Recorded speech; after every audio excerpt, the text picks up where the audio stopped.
சிறுபான்மை மகளிர் கல்லூரி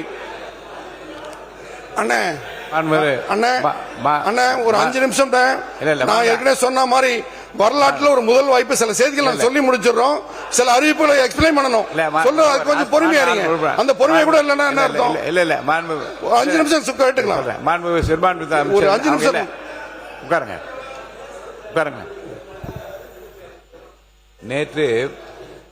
நேற்று மாலை தீர்மானம் நிறைவேற்றப்பட்டு வினாக்கள் விடைகள் நேரம் இல்லை என்று எடுத்துக்கொண்டதும், அதிகமான பதிவுகள் செய்யாமல் ஓர் 2 பிரச்சனைகளை பற்றி மட்டும் இங்கே சிறப்பு கவன ஈர்ப்பு தீர்மானமாக எடுத்துக்கொண்ட நோக்கமும், விரைவில் இன்று இந்த அவையை ஒரு 1:30 மணிக்கெல்லாம் முடிக்க வேண்டும் என்ற நோக்கத்தின் அடிப்படையில் தான் செய்திருக்கிறோம்.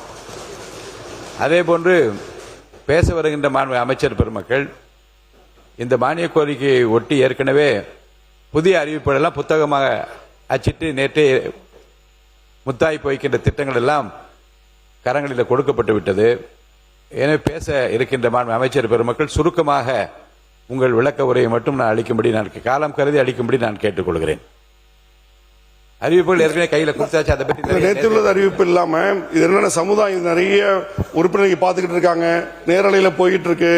சில அறிவிப்புகள் குறித்து மக்களுக்கு தெளிவில்லை, சுருக்கமாக தான் சொல்லி போயிட்டு இருக்கு. அதை நீங்க குறிப்பிட்டிருக்கக்கூடிய உங்கள் முன்னுரையில் ரொம்ப அருமையாக, உங்கள் முன்னுரையில் மிக அருமையாக கனியமிகு காகிதமேத் அவர்களை பற்றி வரலாறு எல்லாம் ரொம்ப சிறப்பாக சொல்லி முடித்து விட்டு, இப்போது இந்த மானிய கோரிக்கையை பற்றி உங்களுடைய விளக்கத்தை சொல்லி நீங்க முடிக்கலாம். என்ன காரணம்? இப்போ இந்த புதிய ஆட்சி அமைந்து வரலாற்றில் இதுவரை இல்லாத அளவுக்கு சிறுபான்மை சமுதாயத்திற்கு மிகச்சிறப்பான சட்டங்கள் முதல் முறையாக அறிவிக்கப்பட்டிருக்கு. அதை எடுத்து நேரடியில் சொல்ல வேண்டிய கடமை இருக்குன்னு சொல்றேன். இதோட மாத்திரம் இல்லாம இதுக்கு முன்னாடி பல்வேறு துறையின் சார்பாக சிறுபான்மை நீண்ட நாள் கோரிக்கை இதுவரைக்கும் நிறைவேற்றப்படாமல் இப்ப நிறைவேற்றப்பட்டிருக்கு. அதை நம்ம சொல்லணும்ல. இப்போ இந்த வருஷம் முதல் முறையா கல்லறை தோட்டம் கபரஸ்தான் கட்டுறதுக்கு 34 கோடி ரூபாய் கல்லறை தோட்டத்துக்கு கிறிஸ்துவ மக்கள் அவ்வளவு கஷ்டப்பட்ட ஒதுக்கப்பட்டிருக்கு. அதை சொல்லணும்ல. அதே போல ஹஜ் மானியம் 25,000 to 35,000 உயர்த்தப்பட்டிருக்கு. புதிய மகளிர் உதவும் சங்கம் 1 கோடி ரூபாய். அதை விட திருவள்ளுவர் தினத்துக்கு எங்களுடைய தலைவர் காகிதம் பெறல விருது கொடுக்கப்பட்டிருக்கு.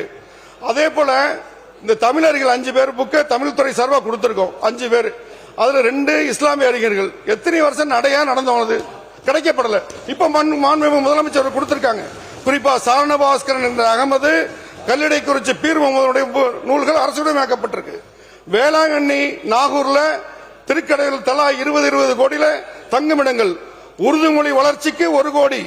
உலமாக்களுக்கு 950 பேருக்கு 4.75 கோடியில வாகனத்துக்கு மானியம். அதே போல டாம்கோட கடன் தொழில் வளர்றதுக்கு ஒரு ஆளுக்கு 30 லட்சம் வரைக்கும் கொடுக்க முடியும். அந்த அடிப்படையில் 100 கோடி இலக்கு நிர்ணயிக்கப்பட்டிருக்கு. அதே போல வக்ஃபு பள்ளிவாசல் தர்காக்கள் புனரமைப்பதற்கு மானியம். இதே போல வரலாற்றில் முதன்முறையாக நிதிநிலை அறிக்கையில சிறுபான்மை சமுதாயத்திற்கு 20க்கும் அதிகமான அறிவிப்புகளை செய்த ஒரே அரசு தமிழக வெற்றி கழக தலைமையிலான அரசு. அதற்காக மாண்புமிகு முதலமைச்சர் ஜோசப் விஜய் அவர்களுக்கு இந்த சிறுபான்மை சமுதாயம் நன்றி கடன் பட்டிருக்கிறது.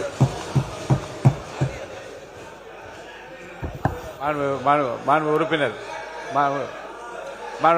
நேரு அவர்கள் சொல்லுங்க. ஏற்கனவே இந்த துறையை பார்த்து அமைச்சர் இருக்கிறார். அவர் என்ன சொன்னாரு? கபஸ்தானுக்கு பணம் தான் கொடுத்திருக்காங்க. ஏற்கனவே எவ்வளவு தளபதி ஸ்டாலின் அவருடைய ஆட்சியில என்ன செய்திருக்காரு சொல்லி ரெக்கார்ட் பண்ணல. அந்த அமைச்சர் 1 நிமிஷம் பேச பேசி முடிக்கட்டும். பேச விடுங்க. பேசி அவர் பேசி முடிச்சப்ப நான் தரேன் அந்த வாய்ப்பு. இப்ப இல்ல, உட்காருங்க. நீங்க மாண்பு அமைச்சர் பேசி முடிச்ச உடனே நான் தரேன். உட்காருங்க. நீங்க மாண்பு சிறுபான்மை நீங்க பேசி முடிங்க. அவங்க பட்டியலாம் கொடுக்கட்டும். இப்படி ஒரு பட்டியல் 20க்கும் அதிகமான பட்டியல் ஒரே நிதிநிலை அறிக்கையில அவங்க கொடுத்தாங்கன்னா பார்த்துப்போம் அதை எப்படின்னு. அதை விட கன்க்ளூஷன் வந்துடலாம் நினைக்கிறேன். இந்த சிறுபான்மை நலத்துறை சிறப்பாக செயல்படுவதற்கு, இந்த மானிய கோரிக்கை அறிவிப்புகள் மிகச் சிறப்பாக வெளிவருவதற்கு எல்லா வகையிலும் ஆதரவு அளித்த மாண்புமிகு தமிழ்நாடு முதலமைச்சர் அவர்களுக்கும், தலைமைச் செயலாளர் அவர்களுக்கும், நிதி அமைச்சர் அவர்களுக்கும், இந்த துறையினுடைய செயலாளர் தட்சிணாமூர்த்தி IAS அவர்களுக்கும், துறையினுடைய செயலாளர் ஆணையர் ஆசியா மரியம் IAS அவர்களுக்கும் மற்றும் உதவியாளர்கள் அனைவர்களுக்கும் இந்த நேரத்திலே என்னுடைய நெஞ்சார்ந்த நன்றியை நான் தெரிவித்துக் கொள்கிறேன்.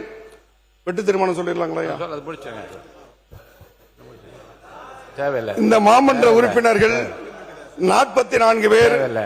சிறுபான்மை நலன் குறித்த இந்த மானியத்தின் மீது வெட்டு தீர்மானத்தை கொடுத்துள்ளீர்கள்.